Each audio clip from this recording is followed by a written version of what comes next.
ছোট্ট একটা daily blog আপনাদের সাথে শেয়ার করব। তো চলেন। হ্যালো এভরিওয়ান, আসসালামু আলাইকুম। আশা করছি সবাই ভালো আছেন। Welcome to my new vlog video Zion Khadija. কে কোন জায়গা থেকে ভিডিওটা দেখছেন অবশ্যই কমেন্ট করে জানাবেন। আমি কিন্তু কিশোরগঞ্জ। সকালে ঘুম থেকে উঠেই আমি যখন উঠবো তখন আমার মেয়ে উঠে যাবে। এই তো মেয়ের সাথে খেলা করছিলাম। আর আজকে ছিল আর্জেন্টিনার খেলা। তো আর্জেন্টিনার খেলা এভাবে আমরা ঘরে টিভি না থাকাতে ফোনের স্ট্যান্ডে হচ্ছে আমরা এভাবে খেলা দেখতেছি, এক একজনে এক এক জায়গায়। যেহেতু আমাদের প্রিয় দল ব্রাজিল চলে গিয়েছে, তো ভাবলাম যে আর্জেন্টিনার খেলাটা দেখি।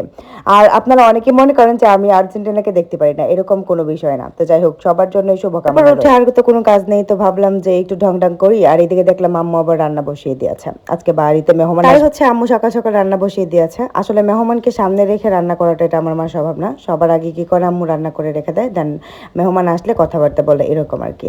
তো যাই হোক, অনেকদিন যাবত বৃষ্টি হচ্ছে আমাদের কিশোরগঞ্জ, ঝিরিঝিরি। তো এই বৃষ্টি থামতেই আছে না।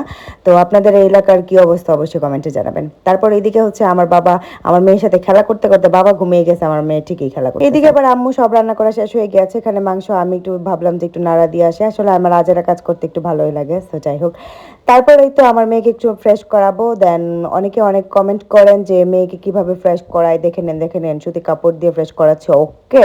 আর সকালবেলা আমার মেয়ে, আমি যখন উঠে যাই 8টা হোক 9টা হোক 10টা হোক, ঠিক তখনই সে উঠে।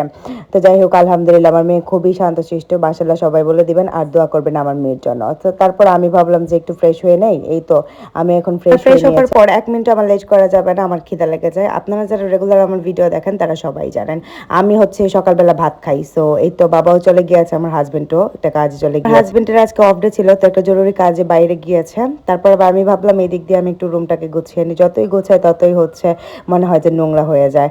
আসলে বাচ্চা আছে তার জন্য। তারপর ভাবলাম যে একটা কিছু খাই, একটা কলা খেয়েছিলাম, এখন আমি একটু রেস্টে আছি। তো আমার কোনো কাজ নাই সারাদিন, বাচ্চাও আমার কাছে বেশিরভাগ থাকে না, তো আমার কাছে। আপনারা একটা প্রশ্ন করেন যে আপু বাচ্চাকে রেখে আপনি কিভাবে যান, আপনার বাচ্চাকে খিদে লাগে না বা এরকম, বাচ্চাকে রেখে কার কাছে যান, মানে এরকম প্রশ্ন।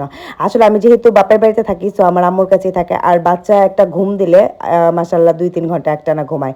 সো আবার এমনও হয় যে আমি 1 ঘন্টার ভিতরে কিন্তু চলে আসি, তো একটু টুকটাক ঘুরতে যাই। বাচ্চাকে নিয়ে যখন ঘোরার সময় হবে ইনশাল্লাহ আমি ঘুরতে যাব, ঠিক আছে, আপনাদের বলতে হবে না। সো যাই হোক, এখন আমার দুপুরের খাবারটা শেষ করছি।